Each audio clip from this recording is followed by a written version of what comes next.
efforts. Let's. President Trump has spent the better part of a year criticizing America's Oh, allies. guys, make sure to double tap that screen like the video, guys. Let's get more people on the conversation by double tapping that screen. Tariffing them, hurling insults at their leaders, threatening to leave NATO, and ultimately saying that the U.S. doesn't need them at all. But now he's requesting assistance to secure the Strait of Hormuz, and he's not happy with their response. We defend all these countries, and then do you have any minesweepers? And they say, well, would it be possible for us not to get involved? I've been saying it for a long time. This is the greatest thing to come out of this. We spend trillions and trillions of dollars on NATO to defend other countries. And I always said, but if it ever comes time to defend us, they're not going to be there. Many of them would not be there. And we're going to have to start thinking more wisely in this country. Sources tell CNN that U.S. officials spent the weekend trying to rally support from foreign allies, hoping that they could announce a coalition soon. But today, almost in the same breath of calling for help, Trump is insisting that he doesn't need anyone else to get the job done. I don't do a hard sell on them because my attitude is we don't need anybody. We're the strongest nation in the world. We have the strongest military by far in the world. We don't need them. But it's interesting. I'm almost doing it in some cases, not because we need them, but because I want to find out how they react. Now, Trump says that some countries have told him that they are eager to help, but we still don't know which ones he's talking about. And many allies have actually publicly rebuffed the president.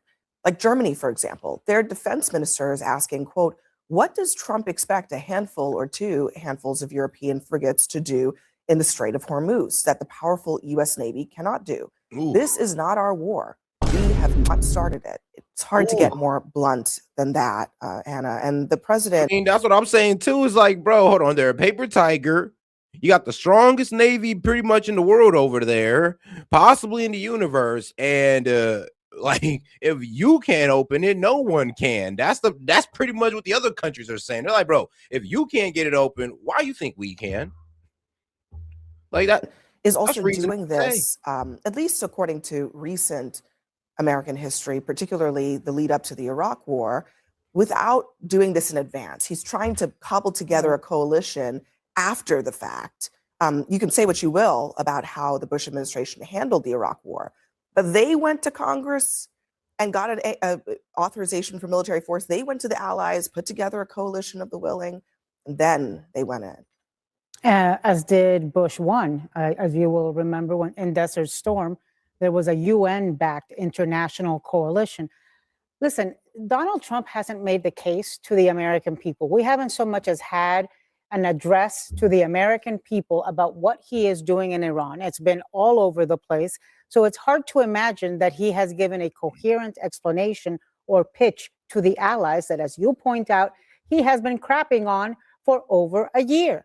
You will remember how angry the Brits were earlier in the year when Trump called them a bunch of cowards, and they said, well, wait, we actually died for you all. We sent soldiers that died fighting alongside the United States. So it's no wonder that some of these international allies are looking at Trump and saying, you're on your own, buddy. Yeah, and he criticized the Brits again today, and they did. I mean, okay, he just said in that clip, they've never come to our aid. They don't come to our aid. They have come to our aid. Yeah. The UK specifically came to our aid and lost almost 800 of their countrymen for us. Yeah. Look, free Iran is a good cause, but this war right now looks like a very bad strategy. And part of the thing is the reason that you try to be nice, the reason your parents raised you to be polite and be nice to people. That's probably the best way to say it. The whole free Iran cause, which that is not even about freeing Iran, sadly. But even that cause right there sounds good, but the execution, though, honestly, there should have never been any execution on it. It just wasn't a good idea to begin with. Well, it's because you never know who you're going to need to be your friend or when you're going to need a friend. He has managed to chase off all the people that used to like the United States. You can't even go anywhere in the world right now without people looking at you sideways just because of him. And now he's, all right, that's baby, please. Baby, please come back. It's like, dude, you blew it. This is not, you cannot get somebody back when you treat them this badly. Carrot, stick. I mean, there's Not much in the way of carrots these days. I think he actually. You know what? To that man's point, think about it like this. We're asking from help from countries who was playing hardball with us just to give us a fair trade deal. All right, guys, remember that. Remember that. They didn't even want to give us a fair trade deal. What makes you think they want to risk their military equipment and soldiers for us at this point when they weren't even willing to give us a fair trade deal? Like, y'all really got to think about that. He's trying to shame Europe. He wants to show the Americans who don't like the way he's handled NATO and don't like the way he's pressed NATO. He's trying to expose the fact that, oh God, do me a favor and double tap that screen and like the video, guys. Let's get more people on the conversation. that Europe is not a reliable ally. Now, I think they have been a reliable ally. They should be again. They're spending more on NATO than they had before. And of course, they should come when the United States president calls them. But I think his best prospects are in Asia. South Korea currently gets 70% of their oil through the Strait of Hormuz. Japan gets 40%. We have 50,000 troops in Japan and 35,000 in South Korea. The Japanese prime minister today implied that perhaps they could come and help patrol the strait. I think that's really where our alliance will end up being on this project. And I think Europe's going to look really weak and irrelevant when they do. Will they? I mean, I actually, again, I want to go back also to just the basic premise. I mean, After the fact, weak and irrelevant. we've already started the war. The strait is already closed. Iran is already bombing ships in the strait.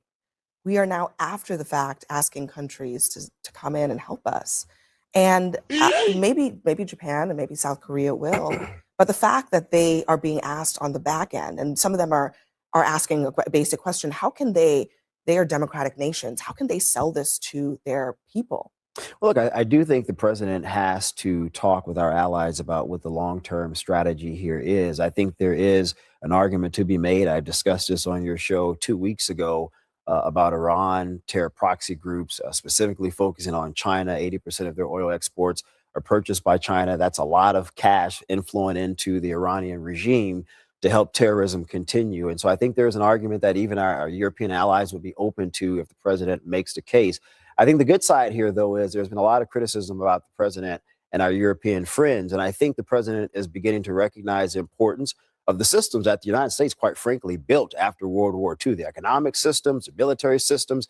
And so to me, I think that is one positive aspect of this. And I think our allies are open to listening to the president make a strong case, if he can, about the possibility of potentially going to their elected bodies and saying, hey, let's help our long-term friends, the United States, with this issue. So if I'm hearing you correctly, you're saying that Trump is learning more about the importance of our institutions? I think that's very evident. Because he seems to be suggesting that this is evidence that he doesn't need to respect NATO anymore, that NATO is irrelevant. Yeah, I mean, I'm not interpreting it that way. I think the reason he's coming to the conclusion that you want our British friends involved, you want our German friends involved. I think he said he spoke with Macron. He'll see what Macron has to say about this. Yeah, that's the problem, though, is that look, the agreement is that look, if somebody attacks a NATO country, then we'll pull up for them. Not, if a NATO country decides to jump into a war, everybody got to jump in with that NATO country. It's like, that's not the deal. And trust me, if that was the deal, we would not want to be in it. To me, that's a recognition that when you have international conflicts such as this, you want to have your allies engaged with you. And I think that's a positive aspect of learning for the president. I mean, You got a funny way of showing it. Yeah. Well, listen, Trump has always thought that he could fix things alone. He has said in his convention speech, I alone can fix it. This is how he goes about things. He believes he doesn't need help from anyone else. He wants the credit.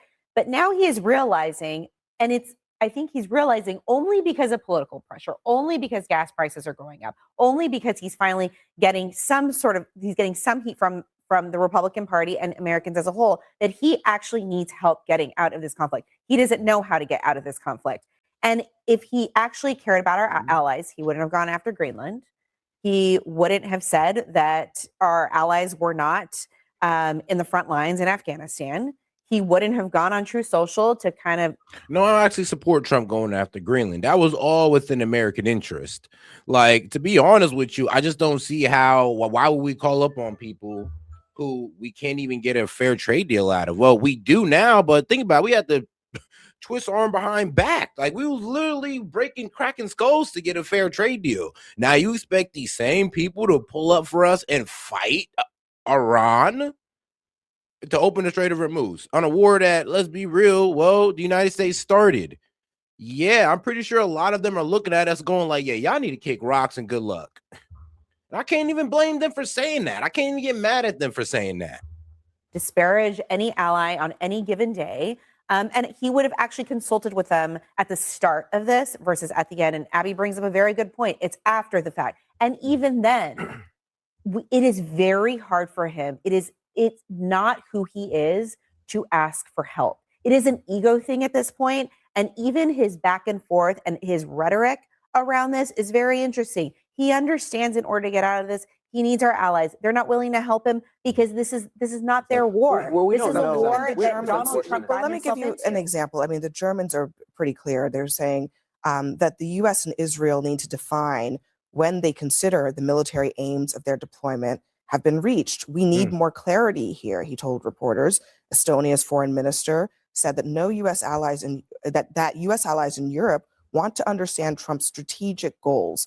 What will be the plan? That That's a seems reasonable eminently ask. reasonable That's reasonable. to ask. And again, Trump. There was one point today where Trump. I think Americans want to know. Too. Americans want to know too. I mean, a lot of people want to know. If anything, we got MAGA. Like, I'm MAGA too, but trust me, I'm not out here guessing, going like, well, it's regime change. It's about the oil. It's about the proxies. Oh no, it's about the enriched uranium. And we don't even know because, like I said, the goalposts was being moved for the whole reason why we even got into this conflict in the first place. If it was about enriched uranium, trust me, we wouldn't be in this conflict. But of course, they switched it to ballistic missiles and proxies, and here we are. And now the American people are kind of left a bit confused because, well, we see that regime change ain't really working. That's impossible without putting boots on the ground and pretty much completely destabilizing Iran. Not sure if we're really going to be committed to that one. I mean, bro, like what? To grind down their military?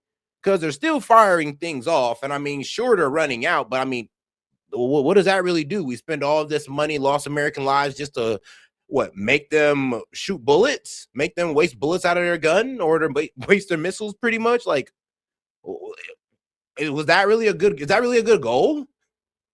One point today, Trump was relaying a conversation that he had with I believe it might have been the UK, where he was told basically, "I'll get back to you. I have to go run this by my advisors, run this by basically my people."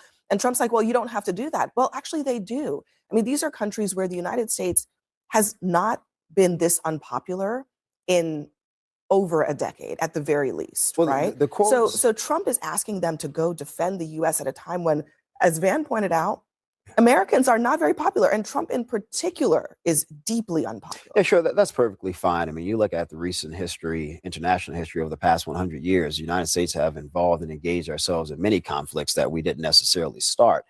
The two quotes that you read, I didn't hear any of those leaders say absolutely not. No, we're not going to engage ourselves. I heard a quest for more detail. Hey, shout out to my man Noah Joyner for starting us off. Appreciate the support, my man. He says, I want to apologize for being a dumbass. Oh, no, you're good, bro. He said 3i Atlas reached Jupiter yesterday. I thought today was the 16th, not the 17th. Man, I'd be like that. Trust me, I know. The days be blending in sometimes. Details and specificity on what the ultimate aims are. And to me, that's not an unreasonable ask. And if I were advising the president, I would say, let's put together that strategic assessment. You can talk about the past, what we should have, could have done. Let's focus on now and moving forward. Look, if he had that to give to the Europeans, and then he should also give that to the United States, as Anna just said. Look, I mean, part of the problem here is that it's really a tragedy because the Iranian people have been suffering for 47 years. Their hopes got raised now twice that they might get free. When they went out, but we've been ready, fire, aim on one of the most important situations in the world. We pulled these economic levers to crash the economy and then have the protesters come out. That's what the protesters come out. We say, stay in the streets, we'll help you. They get murdered. 30,000, I believe. 30,000 people murdered in 2 days. Oh, no. Yeah, we did crash their economy. Like Scott Bessent admitted it pretty much how he, pulled economic levers to crash Iran's currency. And that's what pretty much caused the protests in the streets.